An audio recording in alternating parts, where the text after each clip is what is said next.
நிறைய பேருக்கு இந்த ஓரஸ் பவுடர் பற்றி தெரிஞ்சிருக்க வாய்ப்பு இருக்குங்க. ஏன் அப்படின்னா நிறைய பேர் வயிற்றுப்போக்கு இல்லை வாந்தி இப்படி நிறைய உடல் உபாதைகள் ஏற்படும் போது நீர் இழப்பு ஏற்பட்டுச்சு அப்படின்னா இந்த ஓரஸ் பவுடரை வாங்கி குடிக்கிறது உண்டு.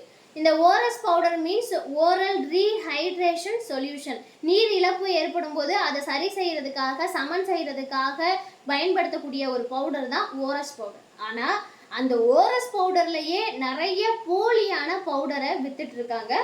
ஓரஸ் L and ORS L plus and ORS fit அப்படின்னு நிறைய விதமான பேரில் வித்துட்டு இருக்காங்க. அதெல்லாம் போலியானது. உலக பொது சுகாதாரத்துறை அதுக்கு தடை விதிச்சிருக்காங்க. அதனால நீங்க இனி ஓரஸ் பவுடர் வாங்கினீங்க அப்படின்னா அந்த பவுடருக்கு பின்னாடி உலக பொது சுகாதாரத்துறைக்கான ஒரு சிம்பிளும் அதே மாதிரி உலக காசநோய் ஆராய்ச்சி நிறுவனத்தினுடைய ஒரு சிம்பிளும் இணைக்கப்பட்ட ஒரு வரைபடம் இருக்கும்.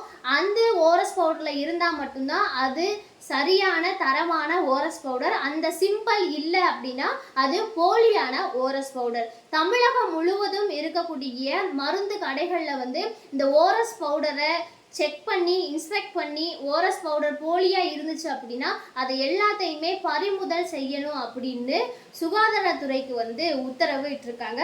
நீங்களுமே இதை தெரிஞ்சுக்கங்க. நன்றி.